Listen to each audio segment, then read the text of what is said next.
Good evening, ladies and gentlemen, and welcome to another edition of What's Happening. I'm still George Binns, and my guest this evening is still Kevin O'Reilly. And we're having a little tete-a-tete about global warming and climate change. And Kevin, you wanted to start off with the latest incidents in Texas. So what do you think happened? Okay, so I can share here. Sure. Let's see. Okay, so I don't. Oh no, it says disabled. Now we have to do it again. Okay, there it is. Yeah. Okay, I think you got it now. We're on the money here, George. Yep. Okay, so Texas came up in horsing around before the last show. Somebody said, "Oh well, tell that to the people in South Texas. If we're having global warming, then why is this happening?" And then somebody said, "Where's Al Gore when you need him?" Yeah. So that's a lot of joking around. Yeah. But let's take a look at that. Oh, it worked. Okay, so on the one side, you have the scientists who are saying the world is getting warmer over decades. It's a long period of time, and it's a big map. And you have some people saying, well, Texas is cold this week, therefore there's no global warming. This was an example. One of the senators from Oklahoma brought a snowball into the Senate one time and said, see, there's no global warming. So that's kind of got to be careful when you do that. So that's an example of cherry picking. You can find other places on the earth in the last decades that were colder than they had been or had cold spells on particular weeks. It's mixing up weather with climate. So if we say that in a normal climate, if you take a six-sided die, the 1 and 2 are colder than normal. You have a third of a chance being colder. 3 and 4 are normal, and 5 and 6 are warmer. That's a normal climate. And you see what I did there? I did blue for cold and red for hot. Clever, huh? Yeah. With climate change, if you have a warmer climate, it doesn't mean you're not going to have cold days. It just means that you're going to have, the dice are going to be a little different. You're going to, 1 is colder, 2 and 3 are normal, and 4, 5, and 6 are. And what you have here with the Texas thing is it's colder in Texas, so we got to be thinking about climate change.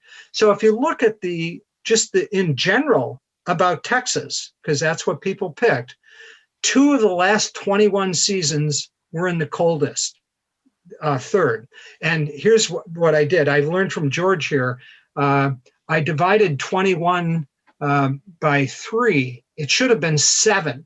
7 of those seasons should have been cold in the coldest third. And the second one, 4 of the previous 20 seasons were in the coldest half. There I divided 20 by 2 because it's half, and it should be 10. So what's happened is Texas has gotten warmer, and overall, these things stand out more, but Texas has had cold spells, and if you've been reading the news, you know that they had cold spell in, I think, 2011, and they said, you need to, winterize pipes, and you need to winterize your wind turbines. Because when these wind turbines seized up in Texas, the ones in Iowa, Nebraska, and Wyoming kept running. It's really about winterizing and preparing. It's not about that. And this is from the Texas people. So what's causing this? Well, here's one possibility. On the left-hand globe, you have a big temperature difference between the Arctic and the northern latitudes. And that means that the jet stream is very stable, or it's not that it's never going to allow cold air down. We've had cold spells from the Arctic before, but it's stable generally. When it's not as cold in the Arctic, and the Arctic is one place that's warming up faster than the other parts of the Earth, the jet stream is weaker because the temperature difference between the Arctic and the northern latitudes is less. And sometimes it gets wavy. So George had asked, you had asked about, global warming versus climate change, which, by the way, has a very political end to it, which I could talk about if you want to. But this is an example of why it's climate change. It's going to make it colder sometimes. If the Gulf Streams change because of the warming of the earth, and some areas warm faster than others, you're going to get some cold temperatures in these other areas. But it's not necessarily, what we have to do is look at Texas over the whole season and compare that to other seasons. Maybe this will be colder than normal, but that would only put it at 5 instead of 10, which it should be.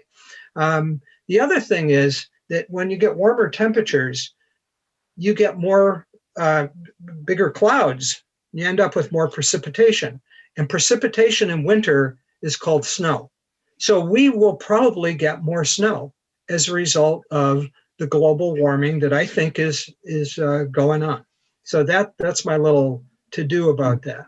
And you triggered another memory in me that I've read articles that the reason we get into glaciation periods is that it gets warmer, and as you just mentioned, more water evaporates off the ocean, and anything that goes up has to come down, and it comes down as either rain or snow. And because we're getting more snow, the glaciers start developing, and next thing you know, we're in a glaciation period. So the trigger for return to glaciers is a warm period. And if you look at that chart you were showing on the last show, where you have all these spikes, and the issue comes down to one of, at the end of every one of these glaciation periods, there's a spike up that's even warmer than what we're seeing right now. And next thing you know, the temperature drops out of sight and we're in the glaciation period. And the point I was making before, and I want to emphasize again, is the spikes we're looking at and the differences we're seeing in median temperatures, like 8 degrees C or 5 degrees C, depending upon which chart. 5 or 8 degrees C won't get you into freezing temperatures, because we're starting at something like 15 C is the average temperature for the world right now. And the cause of a glaciation has to be a local problem where locally, what the heck was this? It's a moonbeam from on high. Yeah. It's shedding its light on you. Yeah. So the issue comes to one of, it has to be a local problem where locally it gets to be very cold all year long, because to build a glacier, you have to pack down the snow from the winter, and you can't let it melt in the summertime. And get back to your favorite of mine, the Greenland ice cap, and then the P-38 that got buried under 300 feet of glacier over a bunch of years. So when people talk about climate change, I think they don't want to realize that it's a local event. And I went through a whole list of those different events in different times and places, like the greening of the Sahara Desert. That's a periodic one that every 14,000 years or so, the monsoons come back, and when you rain on the desert, it turns green. And when the monsoons go a different way because of the wobble in the Earth's axis, it goes back to desert again. And there's been a whole bunch of these different events, and they can be pretty well documented by the changes in the local environment. So it's not unheard of that something like Texas will see cold spells. We have the problem with California with its 400-year drought cycle. And there are a lot of things that contribute to climate change or climate variability, whatever you want to differentiate them as. And the overall temperature, I really don't think is the driver. it's these anomalies that you get from the variations. And that takes me back to your favorite, the equation that's impossible to solve. So the issue, I think, is one not so much of expecting global warming to be a dramatic effect, but the fact that we're going to get these effects regardless. And what you pointed out with Texas is it was naive of them to think that, oh, nothing will ever happen. Nothing can go wrong, can go wrong, can go wrong. Okay, but so if we look at the little ice age, I pointed out that little ice age came with a 0.2 drop in temperature. A small change in temperature can have a dramatic effect. And once again, I never said that there weren't all these other natural causes. The one difference here is humans are now stepping out and performing a chemistry experiment on the earth, and it's dangerous to do that. These other things are in balance. When we start throwing things in on top of that, it might be a trace element, but trace elements can have dramatic effects. So I've said three things. I guess my point is the ice age dropped only with a small came about with a small change in temperature. And I read that as a different thing. And the little ice age was actually 3 separate cold spells. Okay, I got that in your talk. Yeah, and it's a warm spell in between.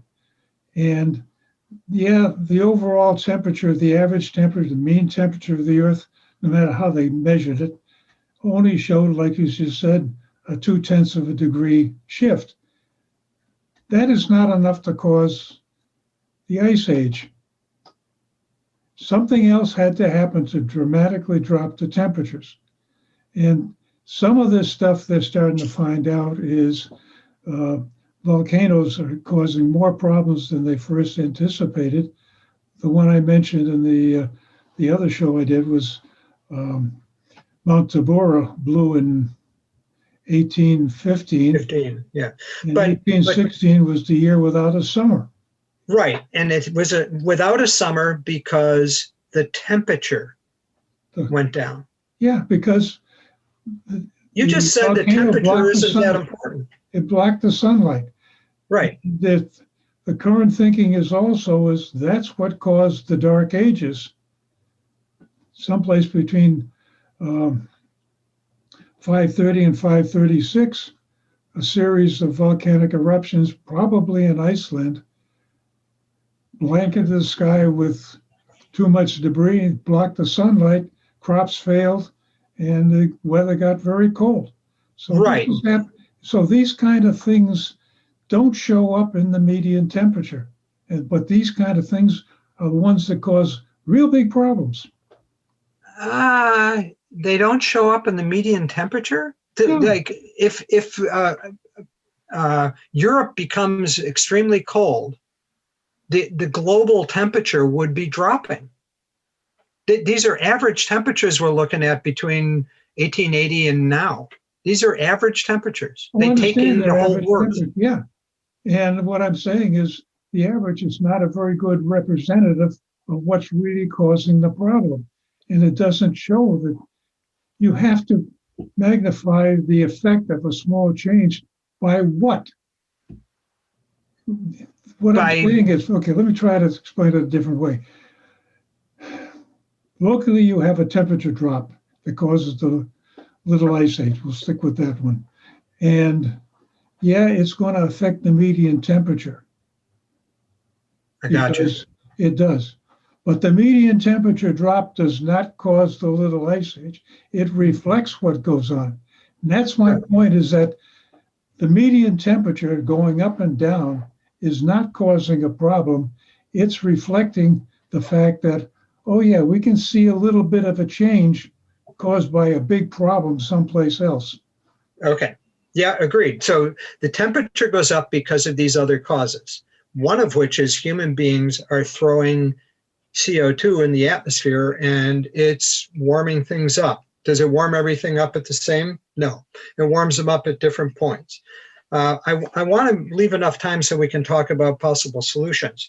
But you did mention the greenhouse effect after I sent you a note and talked about how greenhouses are warmer even in the winter when the sun is shining and it's cold outside. And I sent you that in the email I just sent. Yeah, no, yeah.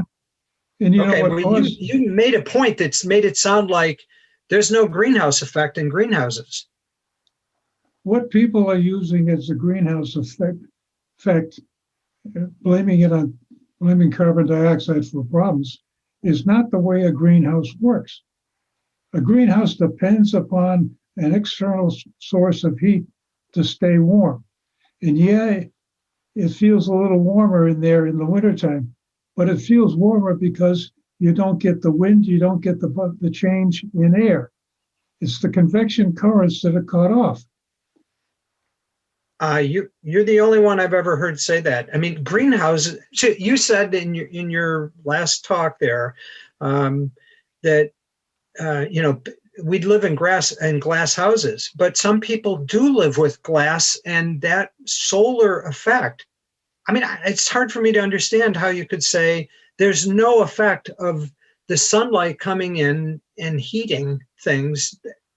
That's how greenhouses work. No, It's not the heat, the wind cutting off the wind. okay, I'll send you the calculations. Well, I sent you something from NASA about that also, about explaining how greenhouses work. I guess we're just on different wavelengths there. Yeah. And then you did the thing with oranges. So Yeah. you said that, oranges, The they're range at moving which you south. can grow oranges has moved 350 miles south. So by now, you know what I'm going to say about this. This is yet another anecdote that goes against. So if you look at the graph I sent you, the growing season in the United States is going up. It's getting more lengthier. And it may be that corn farmers in Iowa aren't and orange growers aren't. And there could be other causes. Exactly. Yeah, that's the point I'm getting to. Climate change, the real thing, is a very local event. It's not a general thing that happens all over the place that you can say, yeah, it's going to be the same all over. It's not. I never said it was going to be the same all over. In fact, I just 5 minutes ago said it warms up more in the Arctic than it does at the equator. Yeah. So they vary. But if you look at the average growing season in the United States, it's going up. That's the problem I have with averages. And we're back to the issue of Texas again. On average, the country is doing very nicely, except Texas just got hammered because of one of these anomalies in the weather pattern. And that's what the real climate change is. It's all these little anomalies. Some of them are very short-lived. Texas will be fine in a couple of months. Others, they last for extended period of time, like the difference in temperature that essentially wiped out the citrus industry, except for the southern half of Florida. Therefore, you wanted to bring up another subject. Okay. Yeah, I do think that we don't disagree on. I do think these other things are significant. Sometimes they're more important, but averages do matter. If you get stuck on anecdotes, you can throw an anecdote out and say, well, my friend Fred, he didn't have, and so we don't get anywhere. We do need to use our heads and try and get at what's causing things in general, in addition to the specific things that happen in Massachusetts or other places. So you had brought up in our last session are we doing like therapy here? Yeah. What do we do about it? So one of the things I thought is, if you, George, think that there's nothing to it, we don't do anything. We could propose anything under the sun and you'd say, well, no, why would we do that? And I guess I'm wondering if you see this as a zero-sum game. anything we do is going to cost us money, therefore we shouldn't do it. What I'm thinking is where people are proposing solutions that they don't really understand the full ramifications. You start talking about something simple like the governor just came down with a proclamation by 2030 or 35, they'll only be able to sell electric cars in Massachusetts. Okay, that sounds good. You start to dig into, well, how do you do that? Because every one of these electric cars is carrying 1,000 pounds of batteries. And anybody that lives in New England knows in the wintertime, batteries are kind of suspicious. And batteries have a finite life. These automobile batteries are good for maybe 6 or 7 years. So that's 1,000 pounds worth of batteries you got to replace in all of these cars every 6 or 7 years. This gets to be a real significant problem because there ain't that much stuff in the world to be able to have everybody have 1,000 pounds worth of batteries and change them out every so often. And recycling these batteries is a real challenge. It's not easy. So it comes up with a solution that, oh, it sounds great until you try to make it happen. Okay, so that's why we need people like you that say, well, wait a minute. And I mean that in a positive way. Engineers that look at things and say, well, wait a minute, if we do that, how are we going to do this? So some of the people in our group have been looking at, okay, well, wait a minute, if we heat houses by heat pumps, use electricity instead of gas or oil, what are the implications of that? So I think we do have to think about the unintended consequences of what we do. Here's a proposal that, well, so if we go back, let me pose this question to you. We've got a proposal here by an industry. It's a new industry, and they need government help to get going, maybe to build transportation to it so it lowers its cost. They're going to put money in. The government's going to put money in. It's going to cost taxpayers money. You want to do it? I want to know what the payoff is going to be. And they say, the businesses say, it's going to make a lot of money and we're going to be paying taxes. We'll be making money, so we'll be paying taxes to the state. If it really comes down to saying that, yeah, we can really do it, we're not totally screwing up the world because we've already got enough problems with being able to recycle a lot of materials. And I hate them. I dislike the word recycle really because I remember when the milkman used to come and pick up the empty bottles and take them away and fill them again. That's real recycling. What we're doing now is hopefully trying to reprocess. That's another show for another. Yeah. Show. But I think these are the kinds of problems that don't really get explored when somebody makes one of these pronouncements. And we end up heading down a blind alley, and all of a sudden we're at the end of it. How did we get here? And what are we going to do to get out of this? And we're creating more problems than we're solving. Maybe we're solving more problems than we're creating, because what I gave you as a scenario was the Boston Associates going to the state of Massachusetts in 1820 and saying, would you help us build a railroad from Boston to Lowell? And that ended up being a big boom to Massachusetts. So I thought it was interesting that you said, well, it depends, because I was expecting you to say, if the government's involved, I don't want to do it at all. No tax money. I have no problem with, hey, I worked on the Apollo program and I worked on military gas turbine engines. So I know what the government involvement is. I'm a big believer in DARPA. We wouldn't have the internet. Absolutely. Without DARPA. The Highway Act is another one. Eisenhower and his, that was another con job of, we need to protect the country so that in case we're invaded, we can move the troops around the country. Therefore, let's build some highways. And that turned out to be a marvelous intervention. Right. Okay, so we're agreed that the government sometimes can take a role. And if people thinking is, if we're going to do anything about climate change, it's going to cost us, as somebody said recently, trillions and trillions of dollars. That's not exactly what I'm thinking. I'm thinking that it's also an opportunity. So if the world is moving to a cleaner economy, so for example, Massachusetts spent $54 billion on health-related problems from particulates and emissions from fossil fuels.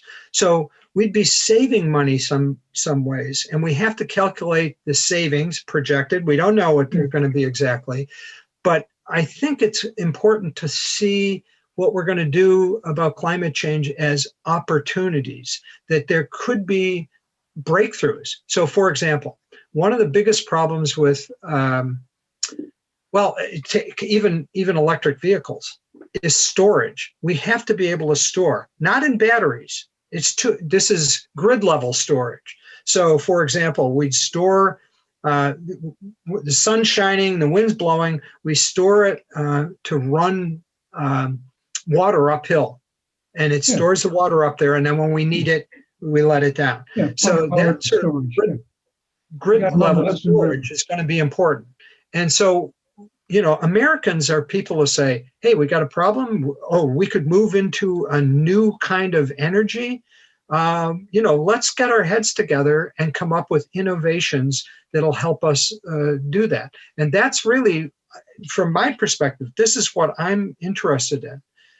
So I don't think it's necessarily like, okay, if we do this, we're going to take money from these people and it's going to reduce economic growth. It could end up leading to a huge increase in economic growth in Massachusetts if they become a leader in a new energy economy. And that's really the sort of bills that we've been putting in front of the legislature. Help write a bill that they just submitted. Really what it comes down to is there is a natural force that drives the capitalist economy because somebody sees a bright idea and thinks they can make money at it. And maybe given a little government help, or maybe based on some government research that DARPA spins off.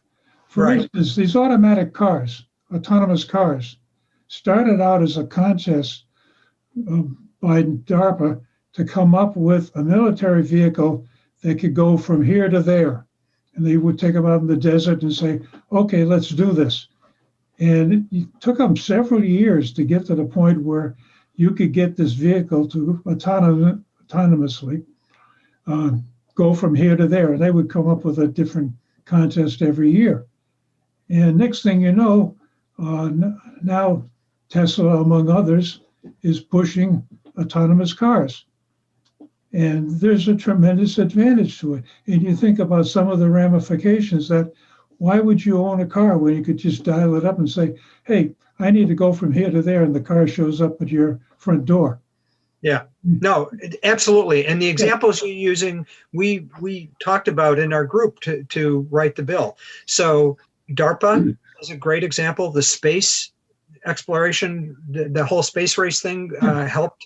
So businesses will innovate when they see a possibility of making money down the road. But basic research, why would they do that? Yeah. So there's a role for the government. So we put in our bill money for research and development because we want to attract investors and innovators. I mean, Massachusetts has a lot of educated people to this state so that we become a leader in energy. But there's one flaw in this. At that point, we have to carry on some other time. Okay. Ladies and gentlemen, we've had more fun than real people. And hope the hell you enjoyed this. And stay tuned. We'll probably do some more of these. And thanks for watching. Good evening. Have fun.